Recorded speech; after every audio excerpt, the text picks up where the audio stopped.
Today on Strong Roots Farm, it's Ask the Farmer's Wife. She's always asking me questions. Today we're going to answer her questions. Being a farm wife can be hard, especially when you didn't grow up on a farm. I always feel like I'm asking stupid questions. Is that poop? How do I shut this thing off? I'm Jared McGinnis. Live in Southern Ohio with my awesome wife Jenny. We have 4 sons, Colt, Gideon, Ruger, and Gatlin. This is a story of how we sold our new home in the suburbs, purchased an old, unserviceable farm, and began to transform it into a local food source for us and our local community.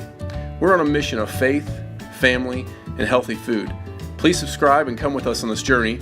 We are Strong Roots Farm. May I ask the farmer, what's a CSA? So CSA, it's an acronym. It stands for Community Supported Agriculture. The story is, or the history of behind it, is that it started in China. There were some ladies that wanted some healthy, sustainable food, and they were out in the backwoods, so they really didn't have access to a whole lot of any kind of food. So they went to a local farmer and they said, we'll pay you for so-and-so if you'll grow it for us. That's kind of how it all got started. So a group of people got together, the farmer grew it under the direction of the ladies. The ladies went, paid the farmer for it. It was a good method for him. So it was positive for the ladies. They knew where their stuff was being grown, and it was had access to it. It was close to them, and it was positive for the farmer. He knew what they were telling him to grow, so he knew he had a market for it already. It was essentially already sold by the time he grew it, and he could continue to farm and make a profit, and he also had some for himself. So that's what we're doing here at the CSA, and that's what a CSA is. So how do CSAs work? In America, CSA is just essentially a model. It's a model for how you farm and how you sell stuff. So market gardening or market farming, these definitions, some people use a CSA to do that. There's also farmers markets, there's also wholesalers, there's also restaurant access, and there's also direct farm sales. So there's many ways to sell your farm products in a market style setting directly to the consumer. What this does is it allows the consumers to have a healthy product, raised the way they want it, and the farmer himself to hold that profit share between the middleman. So I take out the shippers, I take out the grocery stores, I take out those things, and I can hold that profit, which allows me to grow a healthy product, pay for myself and my time, but yet still offer a great price to the consumer because I don't have any of those issues. So how we're going to run our CSA is a little different from how other people run theirs, and the CSA models are different all across the board. So let's start with us. So this summer, it's a test project, it's a test program. We don't know what we're doing a whole lot. You know, everything is a test for us. We just discussed today, we put squash in 2 rows. Can't do that again. It's just too thick. It was nice when it was a foot tall. So there's things that we're learning as we go along. So a CSA is kind of a test. We know in this test that we won't make a lot of profit. We're hoping to just clear our seed and compost bills. But our time is going to be lost this year, and we're going to chalk it up to research. So the way we're going to run our CSA is for the first couple months, we're going to do a test program. And so we're going to do grocery bag CSA. So your normal plastic grocery store bag, you'll get about that full each week. It's going to be $15 a week, so $60 for the month. You'll pay us the $60. One day a week, you'll come back, you'll pick up your bag full of vegetables, and we'll have some stuff for you. Right now, it's mainly going to be a lettuce product. So you either get a bag lettuce or a head lettuce. There'll also be some Swiss chard and kale available. We have lots of squash and zucchini available. Cucumbers, tomatoes are coming on, and then later beans and corn and all the other things that we've got going on. And then I have tomatoes sourced out to on another farm where we're growing potatoes, because his farm for some reason just grows awesome potatoes. So we're growing potatoes there. So that's how we're going to run our CSA. It's just we're going to go month by month.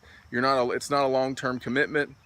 And then next year we'll revamp that. And our plan for this farm is to do seasonal. So we're going to do 4 season CSAs. So spring, summer, fall, winter, hopefully 10 weeks each. The winter obviously will be shorter. It'll be less customers. I'll have less availability in the winter, and it'll be more dark green. So your kales and spinaches do okay in the winter, but you can't necessarily grow corn in the winter. So even with a greenhouse and those kind of things. So the time of year depends on what you eat, and that's how seasonal farming goes, and that's how seasonal eating should go. You eat what's in season. So we're stepping in, we're putting some herbs down, we're doing those things, and as this August heat in Ohio cuts out, we'll have more variety of stuff as well. So the basil can come in better. And the fall is really the time where we want to start canning stuff for our winter. So I'll do videos on spaghetti, our spaghetti sauces, our pickles, our sauces, our sriracha, all those things. And then you can purchase those things here and go home and make those products for yourself and store them for your winter. All locally grown, no pesticides, no herbicides, no chemicals whatsoever, compost, chicken manure, and dirt, okay? So we're using a lot of plastic and a lot of those things to prevent that kind of stuff. So that's how we're going to run our CSA. Let's talk about how some other people run their CSA and some of the things that we might step into. Now, selection CSAs, this is kind of my term, and it's just a different method, a different model of how people do it. So they divide things into units. So you pay that $700 fee up front, or maybe a biannually fee. Some people do an automatic charge on a credit card 4 times a year, however they set up their payment plan, but you buy units. So let's say you buy 100 units. And the units have a set value, which is, I kind of like this method. And if I was to do this method, my unit would be $3. So a big bag of lettuce is a $3 bag of lettuce. So you go onto the website and the farmer tells you, or the email list that goes out, and the farmer tells you he has this, and this available, and here are the units for each product. So 3 zucchini is 1 unit, a big bag of lettuce is a unit, 4 ears of corn is a unit, 3 big tomatoes is a unit, whatever. And you mark down how many units you want, and whatever payment process you went through tells you how many units you can get per week. And you say, I want these items, okay? So if you wanted 10 units of tomatoes and you can get 10 units a week, essentially you can do it from the farmer. Now he's going to tell you how many he has available, and that's a big issue, that's a big risk with the farming in this model of CSA. Because if everybody wanted just tomatoes on the first week that tomatoes were out, he's obviously going to run out. So he has to say there's a limit. There has to be a limit of 3 units out of your 10 can only be tomatoes. You can't get more than 3 units, because then we have to share it amongst all the people in the shares. So there's a unit farmer. Now, positives for the farmer is that he knows he's going to sell product. Negatives for the farmer is he really has to know his product. He really has to know what people are going to choose in those units. So the best way to do it is to do like we're doing, a test unit, and then see, hey, people are not liking this kale where I'm at. In the city, people love the kale at the farmer's market, but really where we're at, people just don't eat kale a lot. So selling units of kale, and it's only people from my local area, maybe not be, I maybe shouldn't plant 4 rows of that, okay? So there has to be some knowledge by the farmer, and that's kind of a hard thing to do sometimes. The positive for the people is they have a bigger freedom of choice. Usually in this method, though, the people don't get as much of a product because they're not getting everything. So sometimes the farmer in that method will have to throw stuff away that essentially people could have got and at least tried. If they throw it away, fine, but at least they could try something new. So there's positives and negatives for both sides. There's still risk for both sides. The farmer runs a risk of losing a crop, and those people run a risk of not being able to select that. But they own a share, and there's more selection for people that way. Those CSAs are typically higher priced, and they typically have a select group of people that the farmer knows and he's had some time with it. So that's one method of CSA and how they do it. Now today I've only talked about vegetables. There are multiple CSAs though, which we plan to offer eventually. So there's meat CSAs. You can pay a share, and then each quarter of the year you get so much meat. There's eggs, there's anything that a farmer can grow, he can put into a CSA model if he'd like to, and it works. The CSA, I hear people that sell at farmers markets that don't like CSAs. Their negativity towards CSAs is they're not getting a retail price necessarily for their lettuce. So let's talk about how they price things, and how we're going to price things.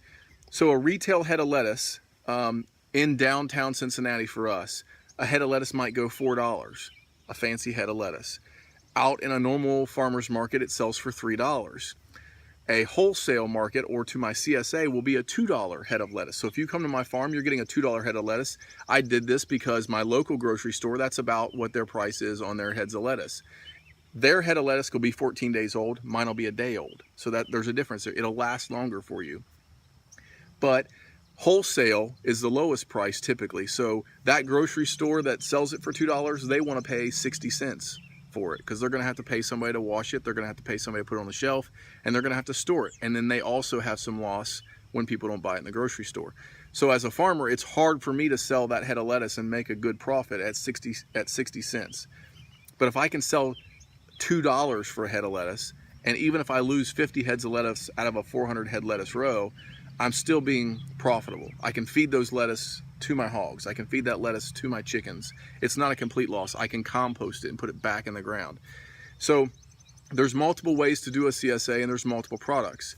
Eventually in the future here, we would like to offer a 3-range thing. So if we just want vegetables, fine. If you want vegetables and eggs, fine. If you want vegetables, eggs, and meat, each week you can do that. So we want to offer that. Right now it's split. So we're going to offer the CSA on the vegetables, and then we also have meat products that you can buy separately, and you can buy bags, or you can buy eggs each week, or you can buy halves or wholes or quarters of animals if you choose to do that, if you want to freeze it yourself. So there's multiple ways with CSA. This is what CSA is. And now there's some legal issues with CSA though. So the legality of CSA is that you're buying a share. So essentially you own a part of my farm, which takes me out of that wholesale market. I don't have to have all the licensures of a store. So I don't have to have the same licensure as my grocery store, but I do have to prepare things a certain way. So I have to wash a certain way. I have to bag a certain way. You know, I have to be particular about that. There's also a CSA contract that lets you know that you did purchase a share and back. Now, when we're doing a 10 or 15 people, it's just like your mom and pop garden. Thanks for your donation to the farm and getting your bag. Nobody's going to care about that kind of stuff. But when we step into that 100-member CSA, there becomes some legal USDA and Ohio Department of Ag, at least here in Ohio, regulations that I'm going to have to sign up. I'm going to have the correct paperwork, and you're signing into a contract. Now, it's not like a cell phone contract where I'm going to come after you to recoup stuff, but it is a contract that with the Department of Ag that says, hey, we are a part of this. We purchased a share, so we know how our stuff is grown, and we feel comfortable with that as our right, and we're going to go to that farmer and get our stuff. So if a farmer asks you to sign a contract, don't feel like it's tying you down. It's more of a legality for him of how he has to keep his paperwork straight so that the FDA, there's these new rules about how much we can sell. There's new rules about how we have to process stuff and licensures. So the farmer has to keep his paperwork in order. So if a farmer asks you to step into a contract with a CSA, understand it's not the cell phone contract. It's not your cable contract. He's not going to raise your prices later and say, haha, you're in a contract. It's not like that. It's for him to keep his paperwork straight. So this is CSAs. We hope this helped you. We hope you can use a CSA maybe in your model. It can be done with honey or maple syrup, as Mosier Farm is doing some stuff like that and selling those products. All that stuff can be added into a CSA. Anything you can grow on a farm can be put into a CSA model. You can do a street CSA, grow your own garden, sell a CSA to your 8 people on your street, have a nice little street community going on, and it works. Okay, so it's a good way for you to understand how to move stuff and sell those products.